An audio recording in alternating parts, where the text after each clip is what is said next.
So hello guys, welcome back to my channel. So दोस्तों, इस video में हम बात करने वाले हैं निफ्टी की वीकली एनालिसिस का कि अगले हफ्ते निफ्टी किस तरह से परफॉर्म कर सकता है, क्या हमारे लेवल्स रहेंगे, क्या निफ्टी 22,000 के आसपास जाने वाला है। क्योंकि लास्ट वीक हमने बात करी थी 21,600 के ऊपर निकलेगा तो 22,000 तक जाना चाहिए। वो ट्रेड जिसने बनाया होगा उसकी पोजीशन अभी भी चल रही है। अभी भी 21,800 तक तो मार्केट चला गया था। 21,800 हमारा पहला टारगेट था, 22,000 हमारा दूसरा टारगेट था। दूसरा टारगेट अभी नहीं आया है, लेकिन मोस्ट प्रोबेबली मंडे को ये आ जाना चाहिए कहीं ना कहीं। मार्केट अगर मैं ग्लोबल मार्केट देखूं तो एसजीएक्स निफ्टी भी 21,857 के आसपास है। हालांकि पॉइंट्स के हिसाब से भी इतना बड़ा नहीं है, लेकिन फिर भी एक जो अनस्टॉपेबल रैली चल रही है मार्केट में वो थोड़ी सी और बढ़ेगी। अब बजट का हिंट भी आने वाला है तो कहीं ना कहीं मार्केट में थोड़ा सा साइडवेज भी हो सकता है मार्केट। अब देखो, मार्केट के स्ट्रक्चर को अगर आप समझो, मार्केट में लगातार 4-5 कैंडल बनी, फिर मार्केट रुका 4-5 दिन, उसके बाद फिर से ब्रेकआउट दिया मार्केट में। यहाँ एक दिन प्रॉफिट बुकिंग आई मार्केट ने, अब अगेन इसका ब्रेकआउट करा, लेकिन मार्केट ने फिर से 5 दिन लगातार ग्रीन कैंडल बनाई है। तो यहाँ पे 1-2 दिन रुक के या तो ब्रेकआउट करेगा या मार्केट में नीचे जाएगा। नीचे जाएगा तो हम सेलिंग की पोजीशन बनाएंगे, ऊपर जाएगा तो बाइंग की पोजीशन बनाएंगे। स्पेसिफिक लेवल क्या रहेंगे उसकी बात करते हैं। देखो, मैंने जैसे बताया था आपको लास्ट वीक भी, 21,600 ब्रेक होगा तो 22,000 तक का टारगेट जा सकता है। तो किसी ने पोजीशन बना रखी होगी, उसके लिए तो कोई दिक्कत की बात नहीं है। लेकिन अगर मार्केट में आपको फ्रेश पोजीशन बनानी है तो टू बी वेरी ऑनेस्ट आपके लिए 200 पॉइंट ही मिलेंगे आपको। 200 पॉइंट से ज्यादा नहीं मिल सकते अगर आप इसके हाई के ऊपर, जो हमारा 21,800 का लेवल है, आप 21,800 के ऊपर अगर बाय भी करते हो। 30 मिनट की कैंडल, जैसे मैं हमेशा बोलता हूँ, मस्त होती है हमारे केस में अगर पोजीशन बनाना है आपको। अभी इंट्राडे की बात हम इसके बात करेंगे।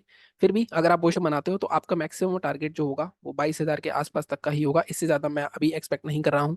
22,000 पे भी नहीं जाएगा ये। एक ऑलमोस्ट 990 992 से घुमाते हैं। अगर आप पीछे नोटिस कर रहे होगे कैसे मार्केट ये साइकोलॉजिकल लेवल जो 1,000 वाले होते हैं, कैसे वहां पे लेके जाके रिवर्स करते हैं।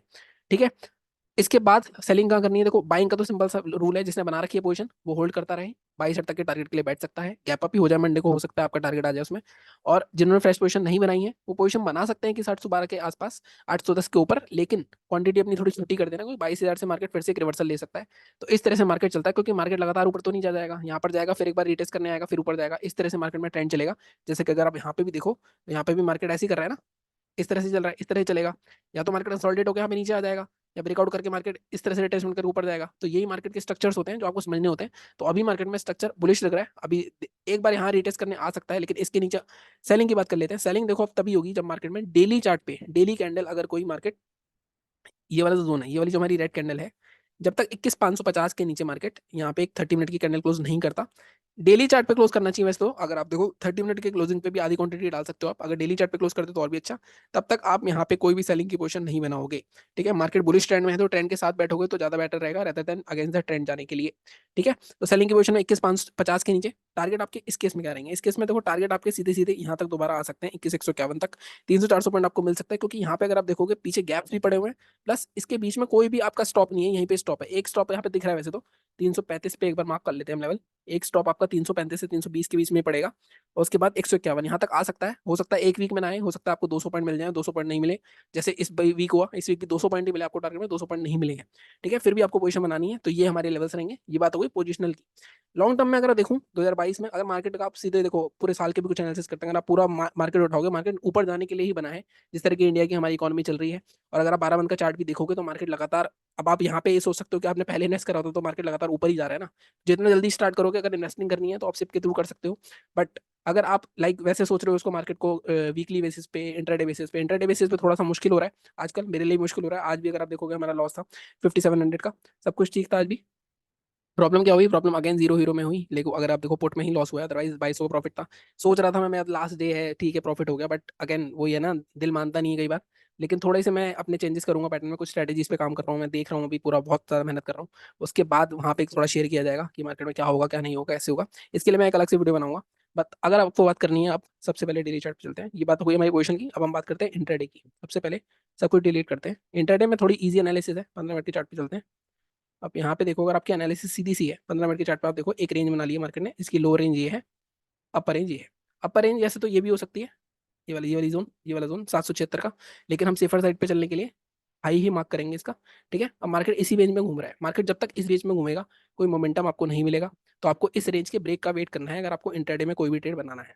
ठीक है। अब बाइंग होगी तो बाइंग 798 है, बट अगेन हम बफर देते हैं 20 पॉइंट का इसमें, साइकोलॉजिकल के आसपास। हम इसको लेके जाएंगे 820 के आसपास, 821 को बस बाय करेंगे। सेलिंग अगर करनी है तो सेलिंग में 673 का लेवल है, तो इसको भी मैं थोड़ा सा बफर दूंगा, क्योंकि रेंज में ट्रैप बहुत होते हैं। यहाँ पे 673 की जगह आप इसको लोगे 650 के आसपास का, 647 के आसपास का। ठीक है। इसके ऊपर नीचे अगर निकलता है, जैसे कि आपको पता है 5 मिनट के रूल्स होते हैं हमारे, 5 मिनट करने क्लोज होगी, उसका लो ब्रेक होगा तो आप पोजिशन बनाओगे। बाकी एक मैंने वीडियो बनाया हुआ है how to trade my levels का, रूल्स का, वो देख लेना आप। टारगेट आपके इस जोन में तक रह सकते हैं 21,600 फर्स्ट, ये देखो ये हमारा ब्रेकआउट जोन था पहला।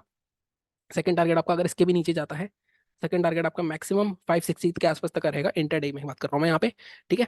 और अगर आपको बाइंग करनी है तो बाइंग के लिए 821 से पहले भी एक लेवल बना सकते हो वैसे तो आप, अगर आप देखो यहाँ से एक ट्रेंड लाइन बन रही है, ठीक है, इसका ब्रेकआउट भी बस कर सकते हो ये स्विंग ब्रेक होने पे, लेकिन मैं आपको बोलूंगा थोड़ा सा सेफ चलते हैं, क्योंकि इंट्राडे में ट्रैप्स बहुत हो रहे हैं आजकल, जैसा कि आप देख रहे हो स्पाइक्स बहुत आ रहे हैं। स्पाइक्स ऐसे टाइम पे आ रहे हैं कि मतलब 3 बजे का मूव तो दे ही नहीं रहे हैं बिल्कुल भी, तो बहुत ज्यादा दिक्कत हो रही है। बहुत सारी मिस्टेक्स नोट करी है मैंने जो इस साल मेरे से हुई हैं, कि क्या क्या मैंने मिस्टेक्स नहीं करनी चाहिए, तो वो भी मैं आपसे शेयर करने वाला हूँ एक अलग से वीडियो में। तो वो वीडियो भी आई थिंक कल या परसों आ जाएगा, बनाना पड़ेगा मेरे को एक बार वो, ठीक है, क्योंकि कहीं ना कहीं साल का एंड है, सब लोग जो नए लोग भी हैं वो स्टार्ट करने की सोच रहे हैं, उनके लिए भी थोड़ा सा मैं सोच रहा हूँ कुछ बनाने के लिए, एक नया चैनल भी बनाने की सोच रहा हूँ, बहुत सारी चीज़ें हैं, तो वो सारी चीज़ें मैं आपको एक अलग से वीडियो में एक्सप्लेन करूंगा। अब यहाँ पे बात करें 821 के ऊपर बाय होगा, टारगेट आपका क्या रहेगा? जैसे मैं हमेशा कहता हूँ देखो, ऊपर की तरफ अगर आपका कुछ टारगेट नहीं पता, आप सीधे 50 पॉइंट के ब्लॉक बनाओ, 821 के ऊपर सीधे 873, 870, इसके ऊपर मार्केट आपका 890 या 900 तक का जोन, तो ये 80 पॉइंट हम ऊपर की साइड बाय करेंगे, और नीचे की साइड हम ये वाले जो 639 के मतलब ऑलमोस्ट 80-90 पॉइंट हम नीचे की तरफ ट्रेड करेंगे। इंटरडे में जैसे मैं हमेशा बोलता हूँ 70 से 80 पॉइंट निफ्टी में इनफ है, 100-150 से 150 पॉइंट बैंक निफ्टी में इनफ है, लेकिन अगर आप इंटरडे के पर्पस से आ रहे हो तो इंटरडे के पर्पस ही फॉलो करो, आप उसको पोजिशन कन्वर्ट करने की सोचोगे, कंफ्यूजन में आओगे, दिमाग चलेगा उल्टा, रुक जाऊं निकल जाऊं, तो फिर मार्केट में वही प्रॉफिट आपका लॉस में कन्वर्ट हो जाएगा, तो आपको अलग अलग सोचना पड़ेगा, ठीक है। अब गैप अप गैप डाउन की भी थोड़ी बहुत बात कर लेते हैं। अगर मार्केट मान लो गैप अप होता है 21,900 के आसपास, अब देखो ये रेंज का ब्रेकआउट हो जाएगा, गैप अप होगा, डिप मारने दो इसको, इस रेंज तक आने दो जो हमारा बाइंग का लेवल है, यहाँ पे आएगा, यहाँ पे हम फिर से बाय करेंगे और फिर ये हमारे टारगेट रहेंगे, ठीक है। सेलिंग की साइड हम नहीं जाएंगे। अगर मार्केट गैप डाउन ओपन होता है, इस रेंज के ऊपर ऊपर ओपन होता है सब तो कोई दिक्कत नहीं है, इसके भी नीचे ओपन होता है, ये वाला जो जोन है ना, ये जोन, ये बहुत जोन बहुत इंपॉर्टेंट सपोर्ट जोन है। 21,600 के आसपास अगर ओपन होता है तो यहाँ पे कोई रेंज बनती हो या कोई शूटिंग स्टार कैंडल बनती हो तो इसके ऊपर हम बाय कर सकते हैं, और ये हमारे टारगेट रह जाएंगे, उसके बाद बेगर फिलिंग तक भी जा सकते हो। तो इस तरह से आपको अपना देखना है पूरा। और फर्स्ट डे है तो मतलब ये दिमाग में प्रेशर मत रखना, काफी लोग दिमाग में प्रेशर रख लेते हैं, फर्स्ट डे है, लास्ट डे है, प्रॉफिट में क्लोज करना है, ये करना है, तो प्रेशर ना लेके नेचुरल चलोगे तो ज्यादा फायदे में रहेगा। बाकी और भी वीडियो देख सकते हो चैनल पे, स्ट्रेटेजी के वीडियो पड़े हैं बहुत सारे, तो वो सब देख लेना, बाकी और भी नई स्ट्रेटेजी पे काम कर रहा हूँ मैं। अब थोड़ा सा मैं अपने आप को पीछे कर रहा हूँ, थोड़ा बैक एंड पे आ रहा हूँ, क्योंकि बैक एंड पे मेरे को काफी सारी चीजों पे काम करना पड़ेगा, क्योंकि कहीं ना कहीं इस साल से काफी लर्निंग्स मिली है मुझे, इस साल मेरे लिए काफी महत्वपूर्ण रहा है। तो लेट्स सी, आपसे भी शेयर करूंगा मैं, बाकी चैनल को इसी तरह सपोर्ट करते रहो, लाइक करो, शेयर करो, सब्सक्राइब करो। Thank you so much.